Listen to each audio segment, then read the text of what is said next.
Hello and welcome to the Fantasmagorium show. I am Kat. There's Scott, and Steve is off digging graves on a farm somewhere. How goes it, Scotty? Dude, it was my birthday yesterday. Nice. And and the thing is that when you tell people that your birthday was yesterday, usually people don't care. So, no one cared today. And I decided that I was going to mourn my birthday, which was yesterday. So that was a good time. And it reminded me of what's the name of the guy in the dress? That could be any number of people. Olaf or something? Oh, in this show, yeah, Ole. Ole. Yes, in this show specifically. Kat, I'm trying to stay on point, but I am. So far, your birthday stuff didn't seem on point, so I was wondering what the connection. No, I know. I did one of these. But Ole, I absolutely adore the fact that, and spoilers, by the way, spoilers for episode 9 of Fargo season 5. I think that I agree with Kat when it comes to spoilers. We're not doing it out of malice. We're doing it out of love. So how are you? What is your favorite part? Well, you were comparing it to Ole. How so? Because it is. Oh, my stars. Do you think that he is just a force of evil or a force of retribution? Well, he's not exactly full-on retribution because he does do the eye for an eye things. This episode begins with him. Two eyes. Yeah, it begins with him at one of those fishing sheds on an ice frozen over lake. Do you mind if I indulge in beer? Go for it. Thanks. So he's in there inside the shed tending the fire, and Gator's tied up behind him, and he's complaining and saying, "Hey, aren't you listening to me? Aren't you talking with Elle?" And Ole says, "A rabbit scurries and makes a bunch of noise when it knows it's going to die." Mm-hmm. And Gator's too stupid to pick up on what that means. And so Ole starts talking about, the old woman. She looks after her house and her kitchen and everything, and her son ungrateful and all. And he starts basically rattling off the life that he was living with the old Irma in Bismarck. Mm-hmm. And he's like, so ungrateful, and then trying to defend her property to be killed by a ungrateful, angry little rat type boy. And it takes Gator a while. It follows up on what Dot was saying about Gator's performances, like if you weren't so sloppy. Yeah. And so this is too, I don't know. Is this guy gonna die? I hope so. He's already lost his eyes. Well, it took Gator a while to figure out what Ole was saying, and so he finally says, you take this life, I take an eye for an eye. And he takes the scalding knife from the furnace and straddles Gator and gouges his eyes out with the knives. Or with the knife. Yes. Blind. He's blinded. So then we cut back to the ranch. But okay, now I have a question before we move on to the whole removal of the eyes. Is that an equivalent to the wood chippers in the movie? Not really. Let's not. Well, do you think this is more brutal? Well, I mean, you don't see it happen. Like the wood chipper, you actually see the guy's bloody legs sticking out of there and see all the blood and guts coming out of the wood chipper. This, you didn't see anything. Okay. And I apologize for going down this rabbit hole, but what would you think is the wood chipper scene of season 1? Because that's the only one that I've seen aside from this one. I don't think there is a wood chipper scene. I mean, something. I think the elevator scene. is the wood chipper scene. Okay. Oh, come on. The absolute senseless violence of the situation. Well, then that would be the the scene where Don Chump is strapped to the exercise machine, and he's duct taped to it, and he's trying Oh, to that was spitting on the duct tape, really trying harsh. to get out of it, and they're like that was really good. Really good. So here it's like, okay, he gouges his eyes out off camera, and we don't know exactly where they are. They're somewhere out on some lake. We see mountains in the background, so they're a ways off. We then cut back to the Tillman Ranch where Dot is trying to reach this nail that's sticking out of one of the rafters so she could pick the lock because she's still handcuffed to the bed, or at least the wireframe piece of the bed. And as she's jumping up to reach it, Roy is coming outside drinking his coffee, and he starts wandering over there. And the composition of there was a juxtaposition in the cinematography. I don't know who directed this episode, but it was great. I enjoyed it. And so it is building tension. Yes, and so the suspense is building, and she eventually falls off the bed trying to reach the nail and breaks one of the floorboards and realizes that there's a crawl space under here. So then she starts banging really hard trying to get out. And I was surprised Roy couldn't hear this because he wasn't standing that far away from the shed, but he couldn't hear her doing that. And Bowman walks up and he's like, "Hey," and he's like, "Anything on Gator?" He's like, "No, maybe he's balls deep." And he's like, and Roy's like, "How about the governor?" And Bowman, and he's like, Bowman's, yeah, or Bowman asks, "What about the governor?" And Roy's like, "They tell me he's unavailable until further notice." And he's like, that was actually a really good Roy impression. Oh, thank you. And then they do another great juxtaposition where Roy's still staring at the barn with his coffee, and they show quick flashes of when he attacked Dot the night before. Yeah. And he says, I've never felt for someone the way I felt for her. And it's like, he didn't specify what the feeling was, just that it was a strong feeling.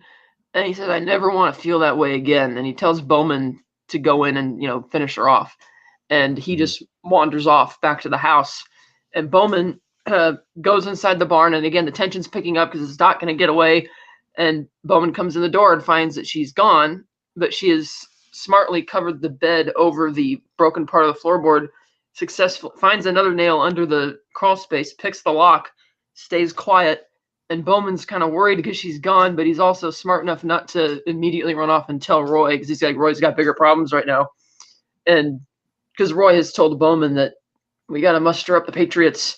I sense that the tide's turning. They're coming because he's smart. He knows that because he's like this episode does turn into like a military montage for a little bit.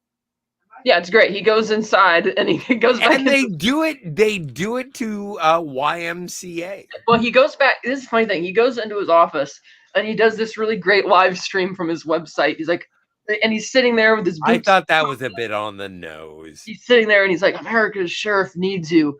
All you patriots, get over here. If you're close by, get here now. Government's coming. I'll keep them staring straight and you can box them in from behind. But this is the time. They're closing in and we need you." Like Amon and Lavoie, we're gonna make our last stand here at the farm. Well, how did you feel? How did you feel about that sort of internet propaganda that Roy Tillman and they do show Wit in front of a giant billboard of Roy's billboard. Hard man for hard times. Exactly. And so, what did you? I thought it was funny and sort of out of character. What, for him to call on his followers? No, to make a YouTube video. No, he was. I figure he has a website, they alternate sites because they were certainly because it wasn't. You know what? They deliberately invoked the name of Almon Bundy, who does the same stuff, and so that's kind of, almost like the Riddler calling out to his followers on social media, and Bundy does the same thing. He has his own. But I don't think Roy is the guy who does that. Well, I don't think that he. No.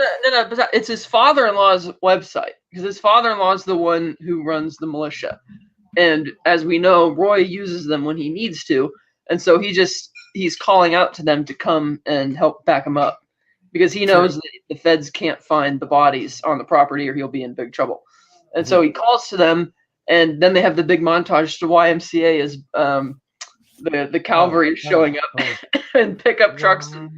And I don't know what I don't know what the thinking was for the choosing of that song, but I liked it. I loved it. it's You know funny. what? And it reminded me. Okay, so there is an episode of The Simpsons, and I forget what song that Smithers plays Mhm, while he's attacking something, and mhm. it's like it is the happiest song in the world, and I enjoy that being juxtaposed with something ridiculously stupid. So I Yeah. enjoy that. So I then we cut. enjoyed the YMCA. Yeah. So then we cut back to Lorraine's office, and she's calling Danish, and it's just his voicemail again. And Indira Uh, comes in. She's like, his phone was turned off at 11:45 last night, but GPS pinged it to Roy Tillman's ranch in Stark County, North Dakota. mhm. And that's when she's just like, Lorraine's just done. She's like, this is and she asks, is anybody else coming? She's like, no, this is ridiculous. I'm done with this. So she gets behind her desk and she tells Indira, call the orange idiot. It's time for me to get something for my money. Is that a reference to Donald Trump? Of course, it takes place in 2019. He's the president. She's implied to be a campaign donor. She wants to get her money's worth. And Totally so makes sense. Did Indira you then, what? Well, and I don't know your political leanings, but when like I was watching this with my mom, and she watches Fox News like it's in her like it's her insulin, uh, and and she was like, "Is that a reference to Donald Trump?" And I was like, "I don't know, probably." And she was incensed for a moment. She recoiled, well, and I was like, "I don't know." I like the That's why I'm irony that she is calling upon getting Trump's help to defeat Roy Tillman. I appreciated that irony quite a lot, given so. his political persuasion. You know how bad Roy Tillman is, right? Yeah. So Trump is making America great again. He doesn't know about Roy. He just knows his campaign donor has called him and wants him to send in the cavalry. No, but it's because of Lorraine. Right, but it also goes back to what Roy mentioned when Bowman asked him, "What did he get a hold of the governor?" And he says, Yeah. "Well, the governor's not available to further notice." Well, it's kind of the same thing that the FBI agents are told when their boss is like, "Look, the upper brass don't care about Roy Tillman. We're just going to wait for the election, let it go away. We don't want to bug them because of the militia." So it's like the government of North Dakota doesn't want to do anything about it, which is why Lorraine's upset. She can't get a hold of them to do anything about it. So she's like, "That's it. I'm going to call the president because gave my campaign dollars. We're going to make something happen." So then Indira calls Whit Farr, Well, who's camped out by the billboard, and says, "Look, it's happening right now. Get to the ranch. They're going to raid. They're going to be a federal raid." mm-hmm. Well, and that's what I was saying last week is that Lorraine is going to get a militia, and it seems like she has. Well, And you did think that it was going to be the other way around. The I raid. did think it was going to be the other way around. I thought it was going to be,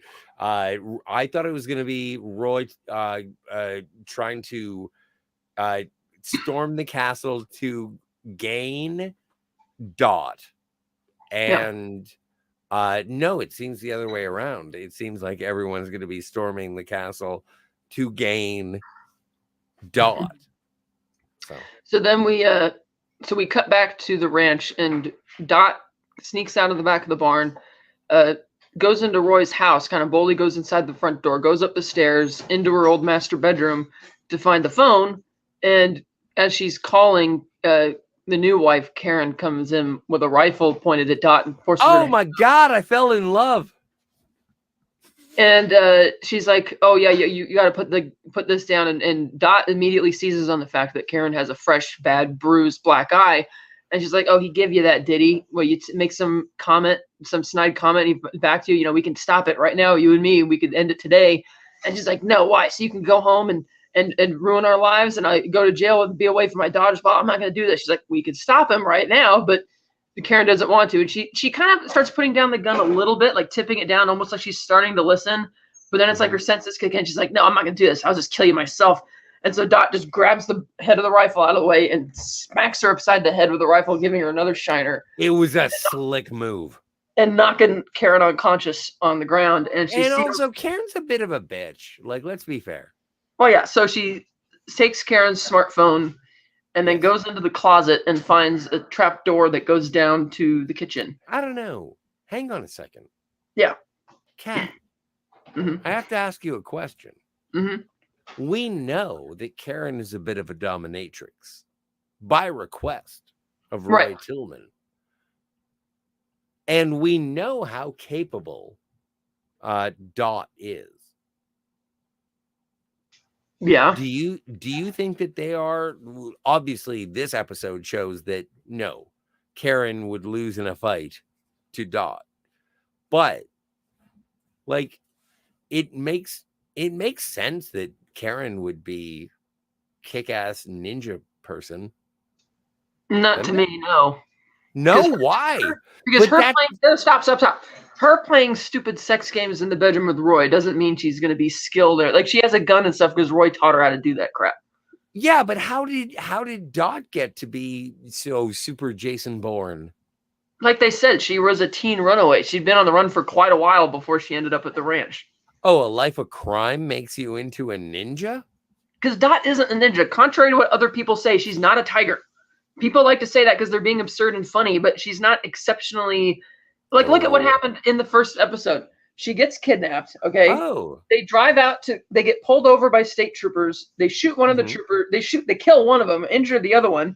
She takes the opportunity to sneak out because she wriggled out of her binds, flees into the gas station. The other guy is in there in the bathroom, like getting all this kind of thing. And she kind of easily got him.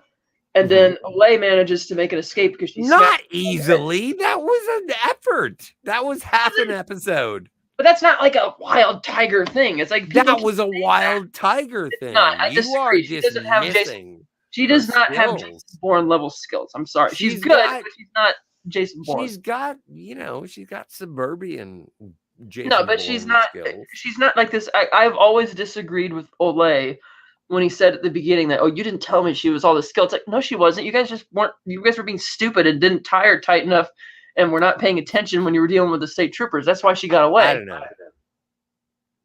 Yeah. So far, she did protect her fort, and she was very proactive in the quick stop, and yeah. But since then, I don't know. I feel like she's been beaten up so much that she's getting tired, and I hope that she pulls it out in the 10th round. Well, it's and I'll get back to that in a bit. But it's like, yeah, like the Home Alone stuff. A lot of people can figure out how to do that stuff. And then they had the absolutely absurd scene, which they don't show you, where she inexplicably beats down the two guys who came to pick her up to institutionalize her take her to the mental ward. It's like, no, that didn't, there's no way that would have happened. And that's why they don't show it on camera, because there's no way you can film that to make it seem believable that she got the upper hand. Like I said, they're leaning into the absurd this season a bit. And also the more absurd with, I'll only talk to myself or so.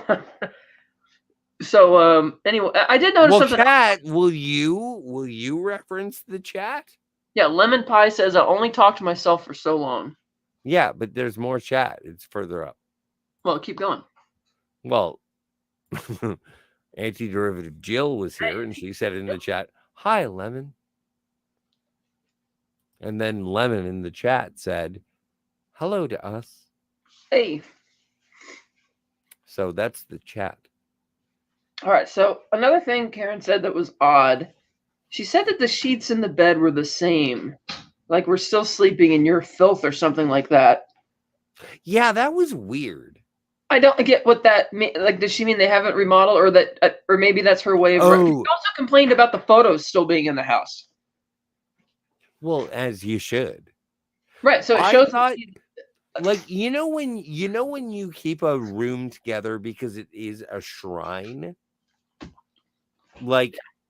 you would, and Roy Tillman would, as pious as he is, he would leave the same. He would want that filth, and I can understand why Karen finds that filthy. And she was still under the delusion that Dot was the one who came to them. It's like, no, dumbass. No. Roy. She's still too stupid to understand that. And so... Don't forget, she gets to use a cat o' nine tails on Roy Tillman every other Thursday. And strangely, Dot doesn't tell her the truth of the matter. And it's like, whatever, she should just kind of So yeah, knocking out Karen was the best decision, and Dot just escapes down the hatch, and Mhm. she goes into the kitchen, sneaks past the people who were in the family room, and she turns on the gas for all the stove burners, and sneaks out the side door and makes a phone call to Indira, and we cut back to at Lorraine's office, and Indira's answering the phone, and we hear Lorraine talking, presumably to Bill Gates. She's like, "Oh, come on, Bill. What's the point of being a billionaire if I can't have somebody killed?" And when Indira's like, "I got Dot on the phone," she's like, "Oh, I'm gonna hang up. I'll be right there." And, she hangs up. Well, first she called Wayne, and Scotty answered the phone. And when she's like, "Mommy," and Wayne dropped all the groceries and talked to her and put her in connection with Lorraine. And so, Lorraine But is this is where my sympathies start to divide in this show. yeah. Is that I'm more on Wit's side than I am on Indira's side, because she sort of sold out to this lady, and Wit is still, I feel He that hasn't been. He was. being in the Fair though. service of the No, people is to more be fair, he virtuous. was not given any offer to refuse, though. He hasn't No, given. of course not. But I'm just saying he's better. I think he's the hero. Yeah, he's going to be the one concerned primarily Oh my about. God. What if Wit kills Roy? I doubt That'd it. be I'll great. get to that in a minute. Okay. So anyway, and Lorraine picks up the phone and she's like, "Where are you?" She's like, and Dot's like, "Oh, I'm on the ranch." She's like, "Where's Dana?" She's like, "Roy killed him." And Lorraine Yeah. is really shocked. She's like, "Yeah, he killed him and buried him on the ranch." She's like, and Lorraine's first go-to question about hearing that Danish was murdered is, "What was he doing at the Tillman Ranch?" Yeah. And it's like that's kind of initially callous, Great. right? And Dot's like, "Well, he was here for me," Yeah. and she's like, "Okay, that's it. You're gonna put on your big girl pants now because no daughter of mine is going down on the 1 yard line." Daughter of mine, she Exactly. says. And you could tell that's like the first time that Lorraine actually finally accepts Dot and respects Yeah. her. Makes my heart swell. Dot's kind Makes of my heart confused by it, and swell. she's like, "Well, why are you doing this now?"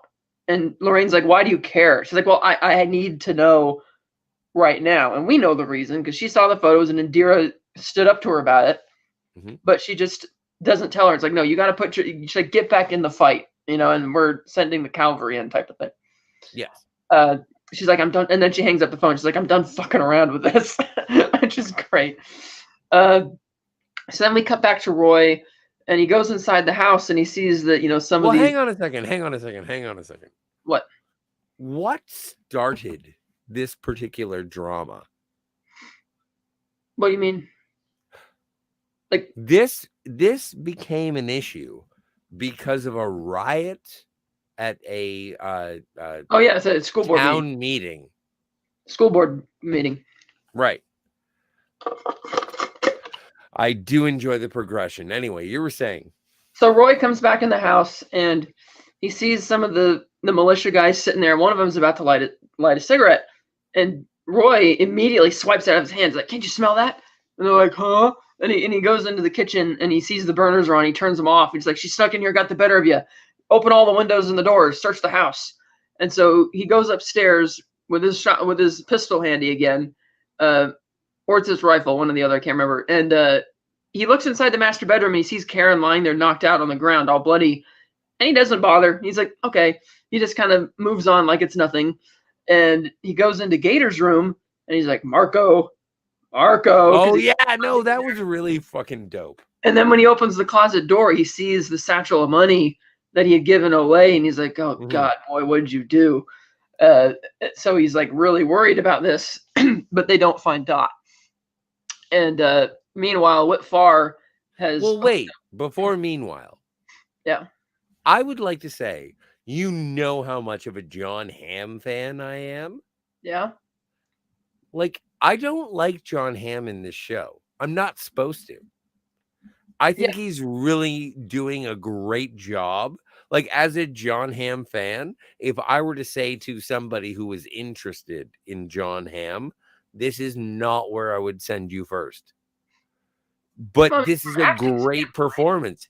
From an acting standpoint, he is fucking hooping it. yeah, he's great in this. Yes. So when he found the money, he's like, "Oh God, boy, what do we do?" We cut to a scene in the snowbound fog's kind of rolling out, and we see that Olay is walking along, pulling Gator. Gator's got his hands tied behind his back and a rope tied around his waist, and Olay is pulling him along, and Olay has, Gator is now blindfolded and bloody from the eye sockets. And I remember seeing the series trailer for this before the season started, and I mistakenly thought that was Wayne in the trailer. And I'm happy to find that it's Oh yeah. yeah, because I thought that was going to be Wayne because I saw in the trailer, I'm like, that looks just like Wayne. But I thought so too.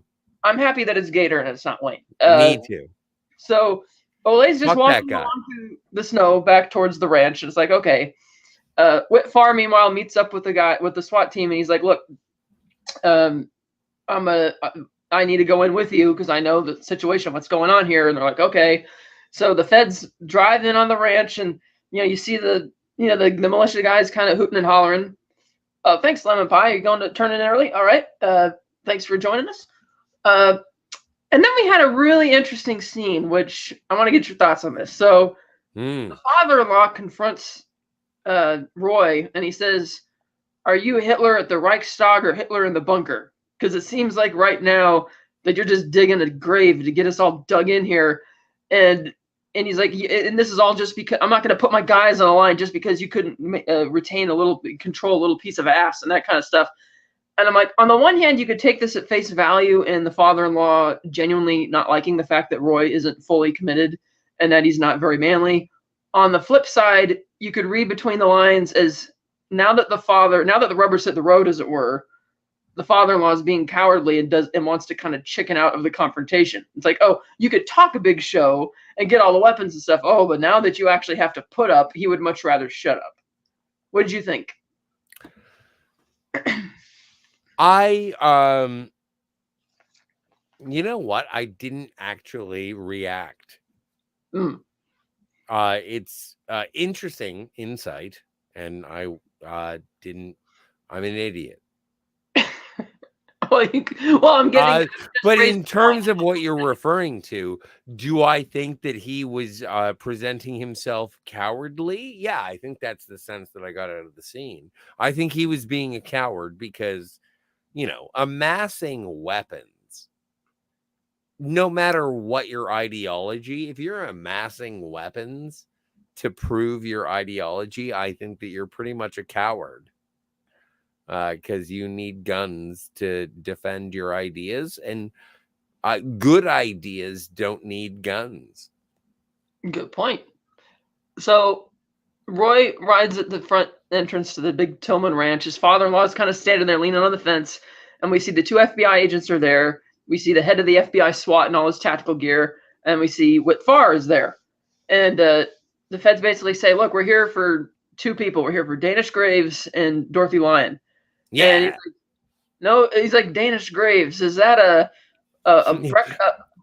breakfast cheese or something?" I don't know. Breakfast cheese. He's like, no Dorothy Lyon that I've never heard of. And then Whitfar basically says, "Cut the shit," without saying it. And he steps up. He's like, "How about Nadine Bump?" And then he tries deflecting. I would have thought they would have asked for the missing hospital patient, because I would have assumed they would have put two and two together by now and realized that Roy was responsible for kidnapping him too, but they don't. And and let's not forget that in the last episode, at a live television debate, Roy Tillman punched a lady in the face. So he's not necessarily in the good books. Right. Like we are full on hurricane of bad and good. Yeah. And when the female FBI agent starts talking back to Roy, he's like, you're doing this as a witch hunt. She's like, you know that a witch hunt is actually historically is about when powerful men are going to pick on women to solve their problems. And anytime a woman tries to be powerful, Kat, it was so woke.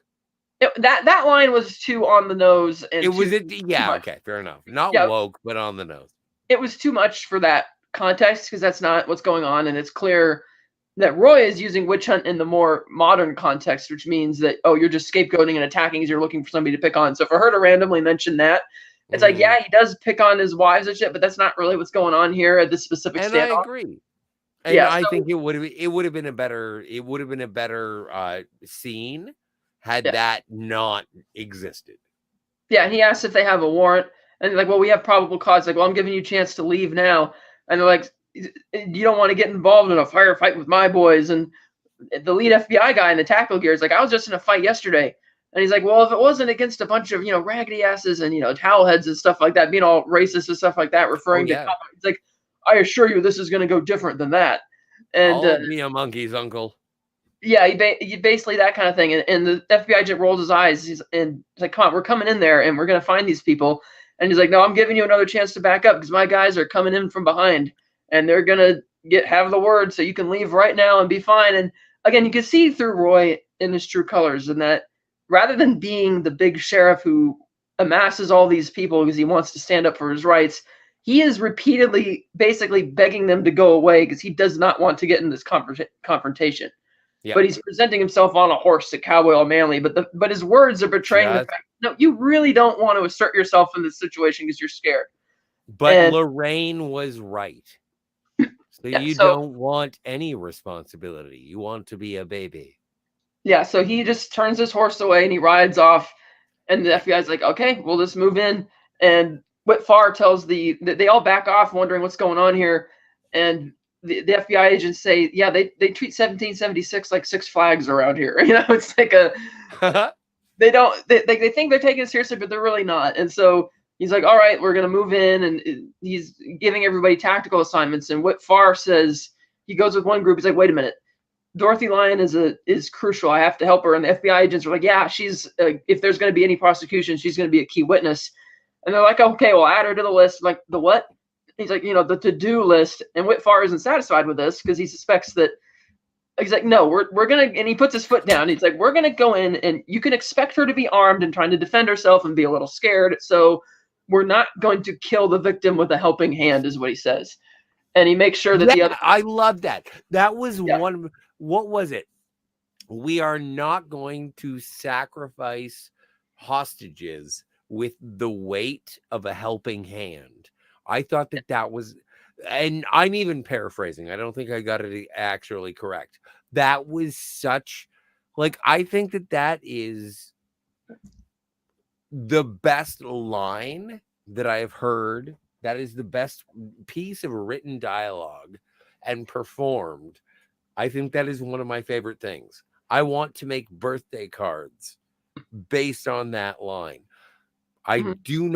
We will not hurt with the weight of a helping hand. That is beautiful. Beautiful. So they start moving in, and Roy and Bowman finally tells Roy that Dot's missing, and he says, well, she's going to be in the last place I expect her. He's like, you go search the graves. I'm going to go search the dugout. And they're like, okay. And the Danish sure enough, graves? Yeah, that's what I was thinking too. So of course, Dorothy does go to the grave, and we see that the water trowel is actually on a slider rack, so they could slide it more easily. And she looks down, and you see Danish's body face down, and she jumps down in there. And she's like, "Oh, the stench!" And she pulls the water trowel back over to block. And then meanwhile, Roy goes into the dugout, and this is the same dugout where Olay murdered the goat and did the weird, painting himself in mud and goat's blood before he went in to put that arcane symbol on the wall. And It's clear that Roy has not been in this dugout since this happened, not since before it happened. So he sees the goat there, and he's kind of surprised. What the hell? And he's very carefully, cautiously going around corners, and he's turning on all the lights, including the ones in the tunnel. And he says aloud to himself, "Can't be too careful." And it's like, okay, so he's expecting there's something strange is going to happen. So he heads down the tunnel, and he comes out the other side, and it's like a dense, almost like a whiteout from snow, but it's still bright enough. And as it starts clearing, he sees these silhouettes coming, and you hear like Gator, and it's Olay and Gator, except this time Olay is using Gator as a human shield, and he's telling Roy about the nature of proper transactions and ethics, and about the nature of a double cross. And now you have to take an eye for an eye. And Gator's like, "Oh, Daddy," and he's like, "What the hell happened?" And Gator's like, "You told me to let it go, but I couldn't let it go." And Roy's got his gun trained on Olay, who keeps, accusing Roy basically of double crossing him, which he didn't. Which he did. Well, Gator did it on his own volition. Roy I'm on Olay's side. No, I am. I'm on Olay's side too, but his quarrel at this point is more with Gator or should be with Gator, because Roy did not double cross him. He was genuinely trying to pay him off. Does not matter.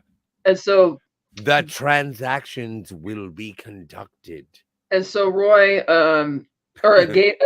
Olay basically says, "Yes, I took an eye for an eye," and basically says our deal is done.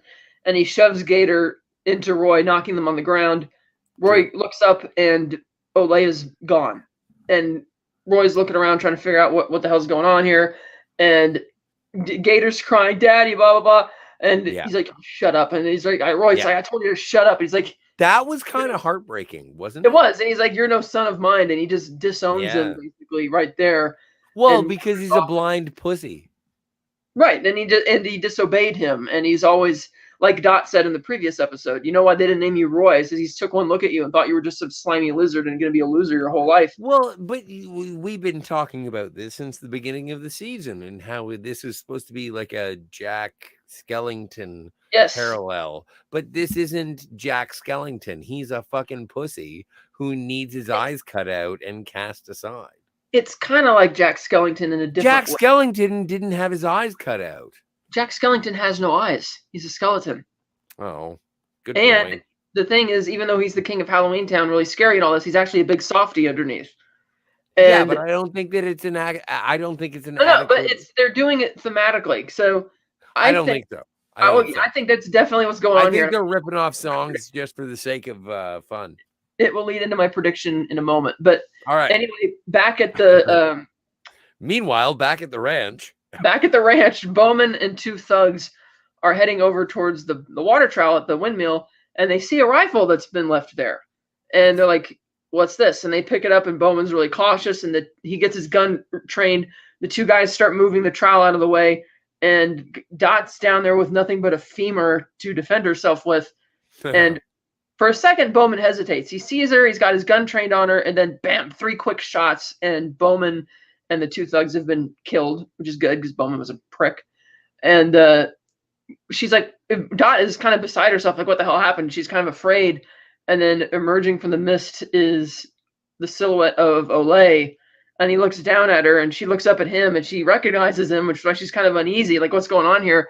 And Olay says, "A tiger in a cage is not a fair fight. Tiger must be let out of the cage." And so he leans his hand down like this, and Dot's kind of wary, but she's like, okay. So she takes his hand, he pulls her out, and she's just kind of, they don't say anything to each other. First, just kind of looking, it's like, what's going on here? And then Olay gives her the rifle, and he says, "Time for the tiger to go, fight or whatever." And he just turns away and just walks off into the snow and disappears as mysteriously as he came.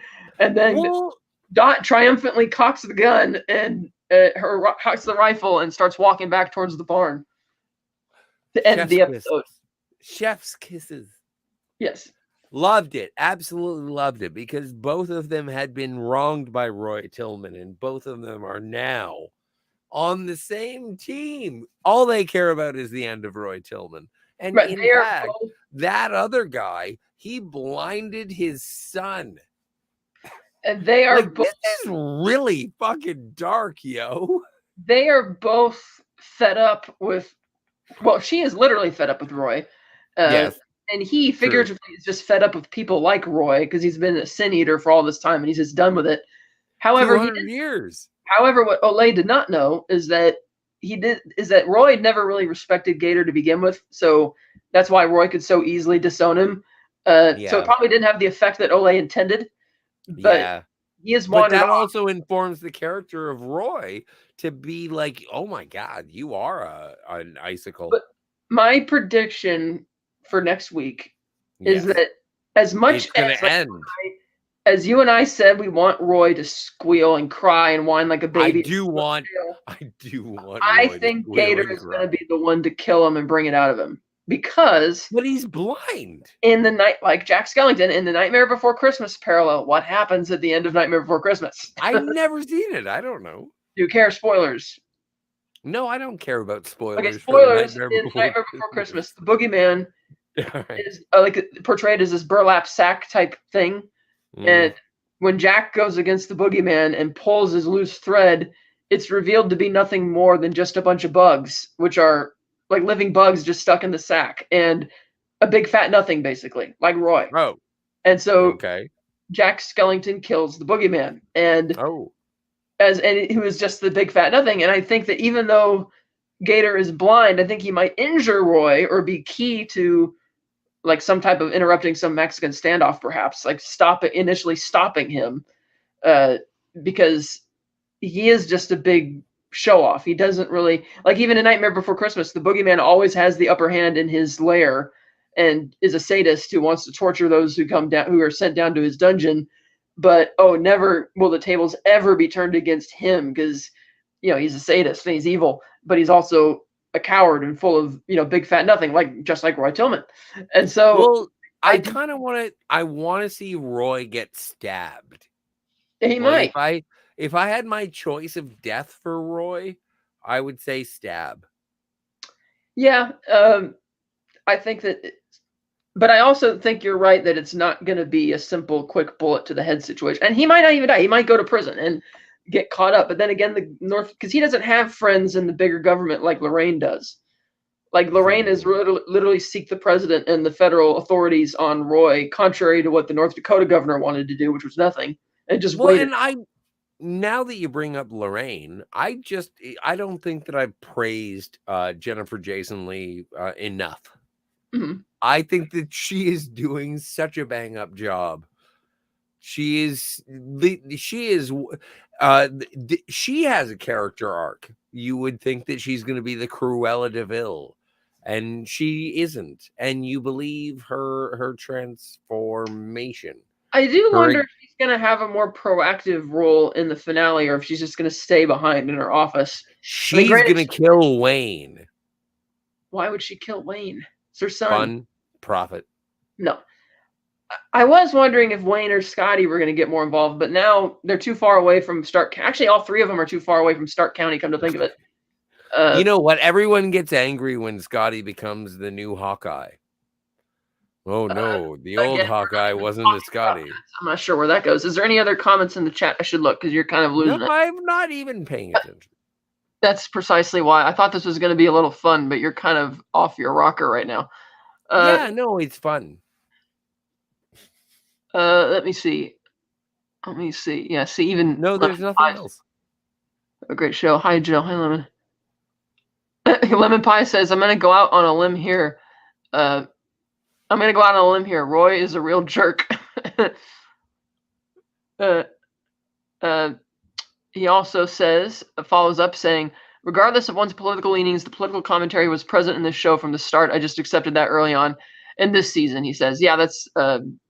when he said I'm only talking to myself for so long, he was referring to the fact that you weren't following up in the chat. Yeah, of course. Yeah, he says, it's going to be one of those, I love you, man, happy birthday, even though it's past. Yeah, it's cool. Yeah. Taylor Swift greater than Disney, Star Wars, and MCU says Jill, because she's here in the chat. She was. Matt G. Yes. Oh, and we have Sci-Fi Nation is here. Ahoy, can't stay, but big ups to the host. Thank you, Sci-Fi Nation. Not that, Lorraine. Marty wasn't there, Scotty. Follows up with... Hey, Christine is here. Thinks he's Hawkeye Piers. I am. Christine Hurt, hello, greetings. Thank you for coming. Don't forget to like and subscribe, Christine. Yes. And so that is all of the chat, pretty much. Right. Yeah, thank you, Christine, Sci-Fi Nation, Lemon Pie, Matt G, Anti-Derivative Jill, and M, who showed up. Scotty and I were talking about that comment earlier. We're a little confused. Clem Fandango, thank you. I can hear you, Clem Fandango. Yeah, so this episode was mostly, it's like, yeah, he feels the tide turning, and they're setting up the standoff. Yeah. And the big takeaway for me is that one, Lorraine finally respects Dot and accepts her as part of her family, which she clearly didn't at the beginning of the season, and Yes. that Roy has disowned his son Gator, which I think will have a consequence as well. Even though Gator's done bad things, it doesn't deserve to get off the hook. He's a non-player. He has no eyes. That doesn't mean he's a non-player, Scotty. Just blind people can do all sorts of What? things. Don't be naive. They would not have blinded him and left him alive if he's just going to lie there and whine for the next episode. He's going to do I something. guess. Something is going to happen. You have a point. That's not that. That was another thing I was wondering too, because it's I thought he was more of a sacrifice in this my episode. prediction came true that when Roy found out how much Gator fucked up with with Olay by trying to betray him and all that, he was going to drop him like a rock. That was going to be the straw that broke the camel's back, and it was. Now, I don't think they would have gone with that storyline unless it was going to have some impact on the finale in some way, and I'm not sure what way, but we'll see. And my prediction is, you guys heard it here, I predict that Gator will be the one to do in Roy. Even if he doesn't put the final nail in the coffin, I think he will be the beginning of Roy's end in the final episode. I think Dot has to do it. Fargo is based on a true story stuff. They always pull out the rug and do something unconventional. They do it every season. True. And then again, maybe because it's the 5th season, they expect us to think that, and therefore it would be a subversion of the expectation to actually let her put Roy in the crown. So we'll see. But you're right. Maybe it's going to be Mephisto. But Whit Farr is also, like you said, the one who's going to be the hero, and he might save Dot. So we'll see. And if Olay comes back, we don't know if he's going to participate or if he just figured he was done doing his part and maybe he just wandered off into the distance. We don't know. Into the sunset. I am looking forward to closure on this anecdote. Yes, I think this season has been fun. Certainly a more plot-driven season than a character-driven one, even though there are compelling characters. Yeah, but you said it was going to be funnier. You said that the creators said that they were trying to make it they're funnier. leaning into the absurd. I don't think it's really all that funny. Well, I think it's absurdity. They said they were leaning into the absurdity this season. Yeah. And absurd, by definition, is funny. Okay. Well, it's like a lot of stuff that Roy Tillman is doing is like Eraserhead is absurd, but it is not funny. Some of it is. Eraserhead? Yeah. Some of it is. Yeah. So yeah, and again, like we mentioned, we think this might be overcompensation for season 4, which was said to be a little more serious. We could probably do that one next. You want to do that one? Is that the Chris Rock one? Yes, because it occurs to me that if we do that one, let's do the Chris Rock one. Yeah, because that's if we do 2 episodes a week, then the 11th episode for season finale would be on the February 29th. Sure. Which means we could get season 4 done by the end of February, which is pretty cool. That is pretty cool. Plus, we want to go out on a high note, and that would not necessarily be the high note. I'm assuming it wouldn't be the high note because I'm just going to go with what everybody else has been saying about it. Oh, my stars. Will you reel your brain in for 1 second? Yeah. And will you just say, so after we do this season of Fargo, can we do the Chris Rock season of Fargo? Yes. Great. Agreed. Are we gonna? I do want to take a break between. It's not a non-starter. I want to take a break between. You said you didn't want to take a break last week. No, I said I want to take a break on that. Never mind. We'll talk about the break. But anyway. But yeah, right. No, we're Chris Rock Fargo after season 5 Fargo. Yeah. All right. So yeah, we basically covered this episode. Yes. Unless you got anything else to say about it. Well, I admit I thought last week's episode was better. I felt it was a lot more intense and dramatic and tonally all over the place, but in a good way. This one, again, feels to be like the calm before the storm. Like Roy says, the tide's turning. So it's like revving you up for the finale. So we'll see if the finale... It might even work better as a 2-parter to watch it back-to-back with the finale next week. Well, it's interesting, and I compare this to the first season. And I watched the first season of Fargo, and when we were watching it in succession weekly, because I enjoyed that episodic experience. But when I actually sat down and had it wash over me, I just had it on. And I slept while it was, people were dying. And Colin Hanks and it was amazing. I'm babbling. Sci-Fi Nation asks, "Is this the Alaska Fargo series?" I don't know what you mean by that. It's not set in Alaska. It's set in Minnesota and North Dakota. Yeah. If you're talking about the Alaska show that's being previewed right now on TV with all the commercials, the 4th season of True Detective, Night Country, that's set in Alaska. Maybe you're thinking about that. But this isn't Alaska. This is Minnesota and North Dakota. But Christine says, I have yet to watch any Fargo. Scotty promises I'll have fun watching it, though, so I'm going to give it a try. You know, and I think that we would both agree, Kat. Where do you start? If you would like to be introduced to the world of Fargo, where do you start? Season 1. No. Not the movie. Yes. I would not show people the movie because... Really? So far, excluding season 4, because we haven't talked about it yet, I rank the movie at the bottom of the pile for all the Fargo stuff. Well, I talked about in the movie review, I thought the film was a solid story, but there's no tension or suspense. It doesn't really reel you in. I wasn't excited with the climax. It just kind of goes along. And this show, each season of this show, I find I'm very engaged from the start and reeled in and really enjoying it a lot more. So you think the TV to the world you think the TV show is better than the movie? Absolutely. 100%. I love you so much. See. I didn't mean to. Sorry, you're going to have to take it up with HR. I was overly affectionate. Sci-Fi Nation says, North Dakota actually makes sense for the series you're talking about. Absolutely. Christine says, oh, no, I didn't realize Fargo was set in Minnesota and North Dakota. All the ads I've seen of it showed snow. Yeah, because, again, there's the Alaska thing, True Detective, Night Country. There's a lot of ads for that. And then Fargo.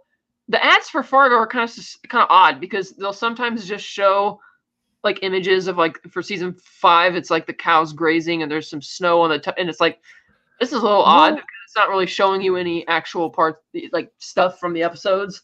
It's just showing you like the environment. And frankly, there hasn't been too much snow this season until the later part anyway. Well, and that's why I want to see season 4 because it seems like a hot one. Kansas City, Missouri, 1950. How is that a Fargo? I don't know how that's a Fargo. It's like an origin story for the Kansas City mob from season 2, which nobody asked for, but they decided that I've never seen season 2. Do I have to see season 2 before I see season 4? No. Sci-Fi Nation says because there's no snow in the Rust Belt. LOL. Yeah, that's true. They're a bit further north of that. You Americans. He follows up saying, she says, I've not seen an ad for Fargo in a very long time, more than a year, in fact. I don't watch commercials, though. Oh, okay. Good for you. I've deliberately not been watching the previews for upcoming episodes because I don't want any spoilers and I don't want to even have an idea of what's going to happen. So. Oh, no, they win. We'll see what happens. It's Fargo. Things go sideways and all sorts of ways. So we'll find out. Well, and that's the joy of the last episode of an anthology. Like that's part of the reason why I enjoy this show is that it's a bracket of a story. I know when it starts and I know when it ends, and it's all going to be contained. And there are no royals in Kansas City there. And Christine says, Scotty, dear, you're extremely intoxicated right now. I am incredibly intoxicated. You better not be next week for the finale.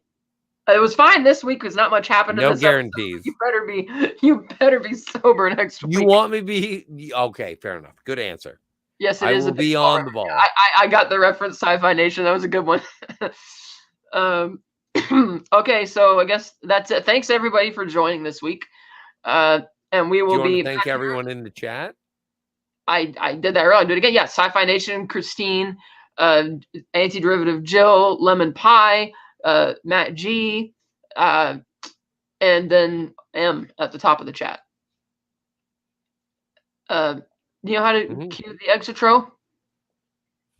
Oh, you betcha. No, I'll do it. Okay.